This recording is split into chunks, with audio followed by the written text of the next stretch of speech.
So our first reading today is from the prophet Jeremiah. I want to talk a little bit about him today because he's not always a prophet that we talk much about, at least here in church.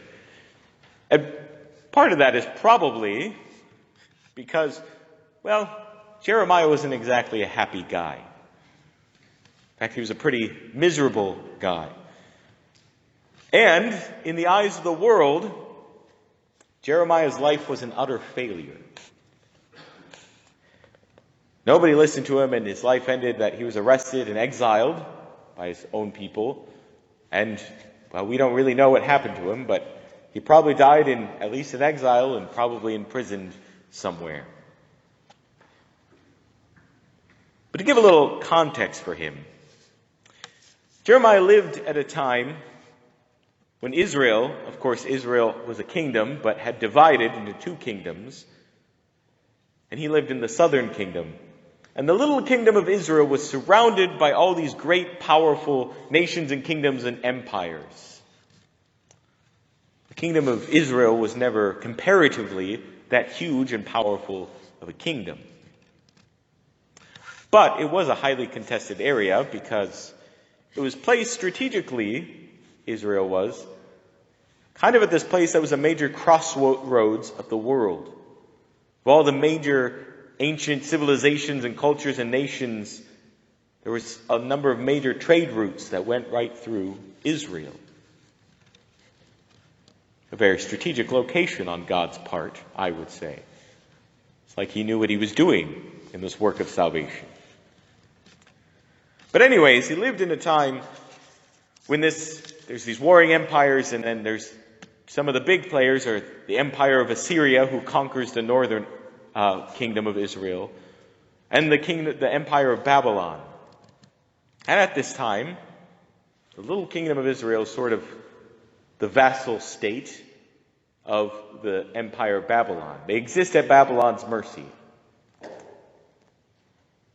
But the people of Israel were saying, we don't like this sort of weird quasi sort of independence, sort of dependence we have on Babylon. By God, we are the chosen people of God. We should be our own free, powerful, independent kingdom. So, let's team up with Babylon's enemy, the kingdom of Egypt, and rebel against Babylon. And the prophet Jeremiah, while this was happening, also noted that the chosen people of God, who were thinking about rebelling against the most powerful empire in the world at that time, also wasn't exactly living fully as God's people. That they were not, as he calls them out, were not living according to God's law, living in right relationship with God, right worship of him.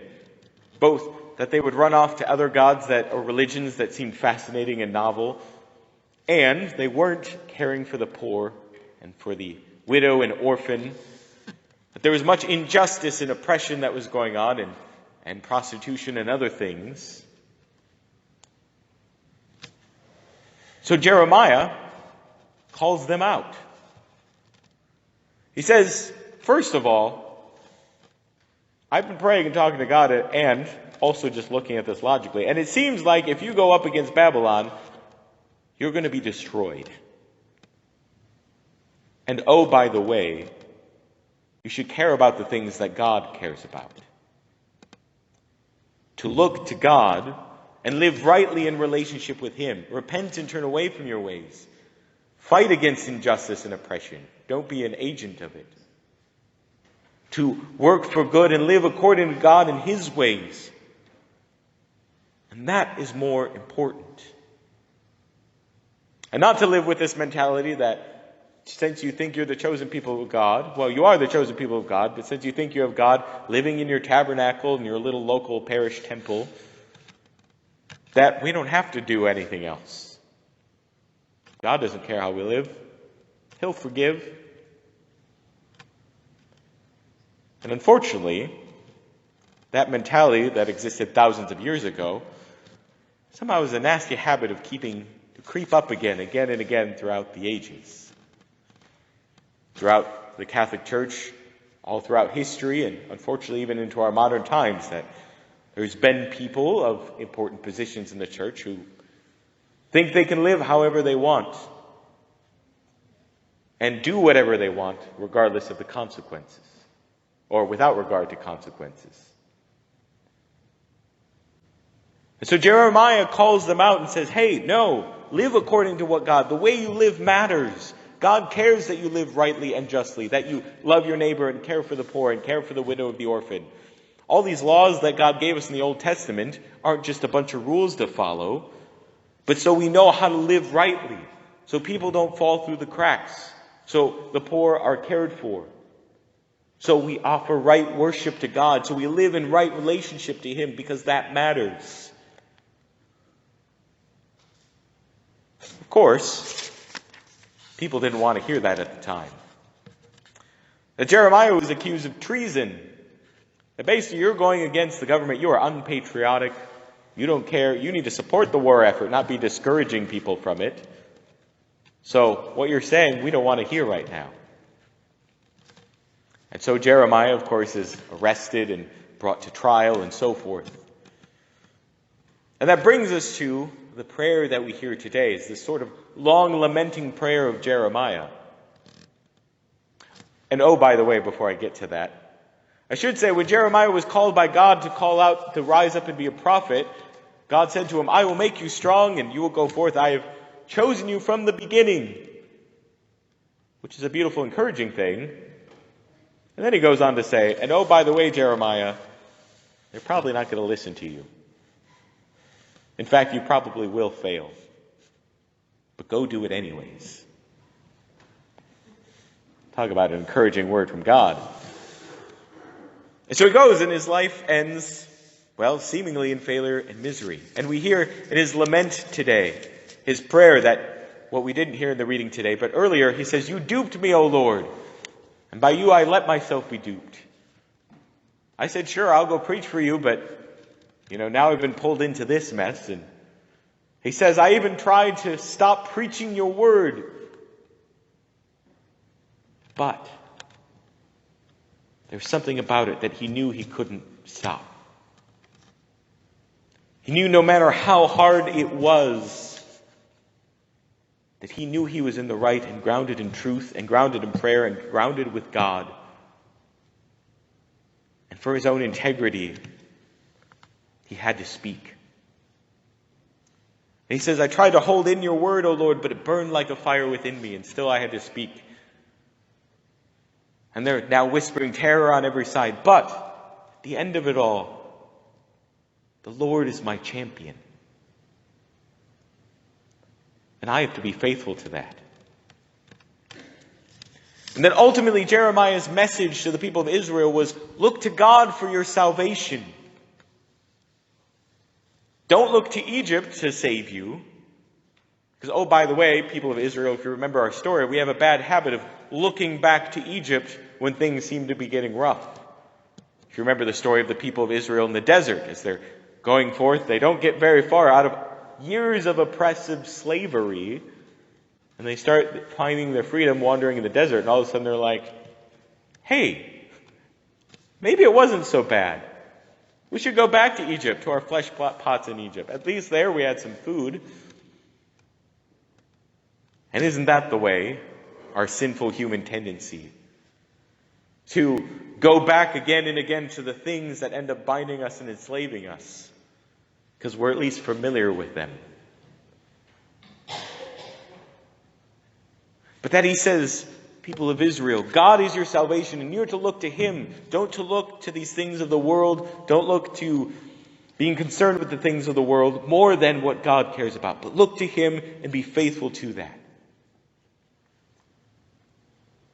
And jump ahead to our gospel reading today. That Jesus, while it's a bit of a different context, says something of a similar thing. The reading from our gospel today is Jesus' pep talk to the disciples as he's sending them forth. And I put pep talk in air quotes, because if you read the whole thing, it's not always the most peppy. Because Jesus says, oh, by the way, I'm probably going to suffer and die, and that means you will too. And you're going to struggle, and they're going to fight against you, and you're going to meet resistance.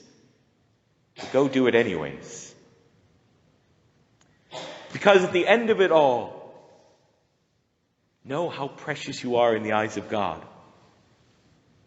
That no matter what happens to you, God cares. You may feel like you're sinking in the mud and crying out to God, and the waters are up to your neck, as our psalm says.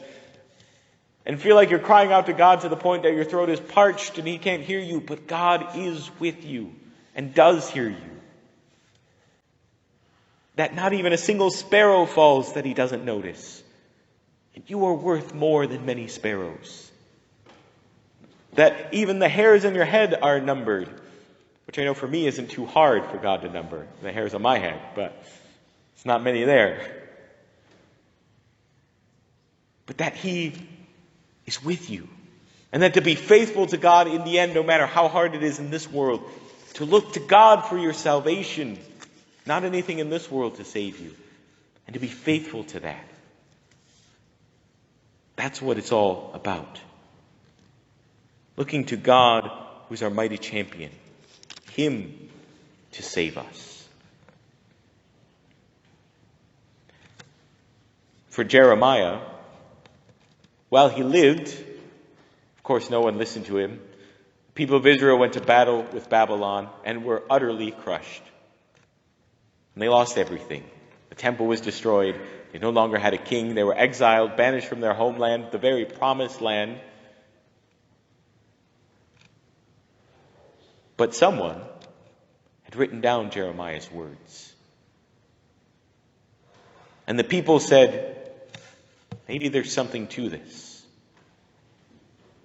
And these people who were banished and lost everything and were left seemingly utterly without hope, then turned to these words of the seeming utter failure of a prophet. And were able to turn back to God, to seek Him, to find Him, and even to find hope.